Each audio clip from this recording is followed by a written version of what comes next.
Greetings. T-Mot back again for another drive time. Look, uh, what I am experiencing today is a direct result of the things that I have been warning you about with politicians. I keep telling you, these things that we see here at the bottom is a direct result of bad politicians because crap rolls downhill, and the crap is what I am experiencing today.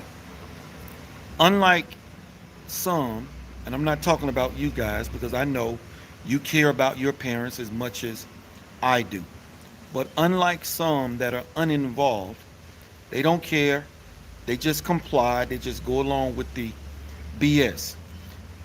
This is the reason why I ask you for your support. This is the reason why I say if you get something out of this, help me, help you, help Trump.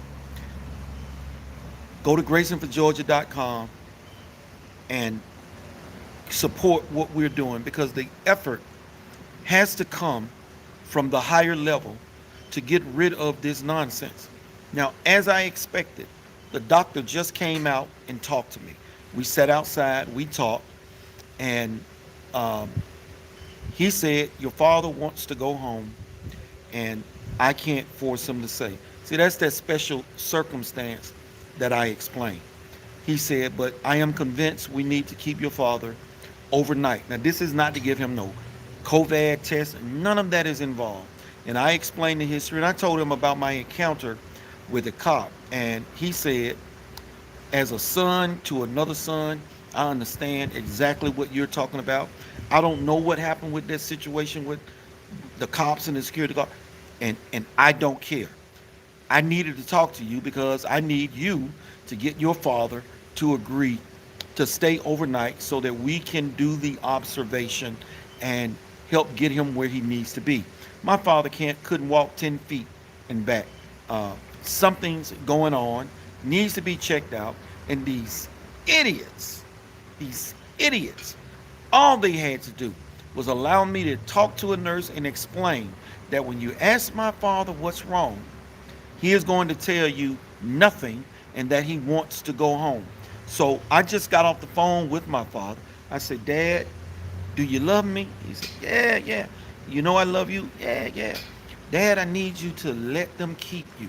I need you to stay overnight, let them run the other tests, give you some fluids because they know something is going on. Nah, nah, nah, nah. I can't stay. I got to go home. Dad, you just said you love me. Well, yeah, I do. Well, then do this for me. I don't ask you for much of anything. I need you to do this to me. And the doctor asked, he said, if you can get your dad, convince your dad to stay. Because yes, my father is lucid. Yes, he said, Mr. Grayson can answer all the questions, but he does not want to stay. See, I knew this would happen, and that's why I was trying to tell those two idiots, let me talk to a nurse or a doctor so I can explain this situation. Okay? Now that I have explained this situation, I've talked to my father and convinced him out of love to stay overnight. He agreed to stay. But had it been somebody that don't understand or some neighbor or some friend, my dad would go take his have it butt, right on back to the house, not knowing what's going on, saying he feels fine. You know, my dad used to brag back in the day, during his health. I don't go to the doctor. I don't need to go to the doctor. I'm healthy as a whole. You understand what I'm saying? He has that type of mentality, but it's by us being involved. We get him to do what he needs to do and be what he needs to be. And y'all all know I spent a year with my mom watching her go through what she went through before she passed away. So I understand that. So I'm not one of those, if my father can barely walk or tell me he's not feeling good, can't get out of bed, can't put his clothes on. I say, look, I'm coming to get you. If I got to pick you up and carry you, in your drawers, you going to the emergency room and we going to see what the devil is going on. But for him, he does not want to stay. So that being said, folks, I am experiencing this because of bad politicians. Rhinos aren't doing anything to stop them. Do you understand what I just said? What I am going through is because of bad politicians. You need to elect somebody that understands that. Now, some may say, well, he's using his father's illness to campaign. You damn right I am. Because I know that there are other people that are going to experience what I am going to experience. And nobody in Washington, D.C., save Donald Trump, is trying to do anything about it. This stuff is happening all over the country. It's going to get worse before it gets better because they want people to suffer. What they were expecting is for me to be mad with Trump for not doing more to prevent COVID because that's the narrative. But see, I'm not stupid. I understand that he did exactly what needed to be done. This is other politicians pushing this agenda and rhinos sitting back on the sidelines and just watching to see what happens. That is the reality of this situation. That is the reality of this situation. And you need to grab hold of it and you need to do something. Otherwise, you'll be experiencing what I'm experiencing.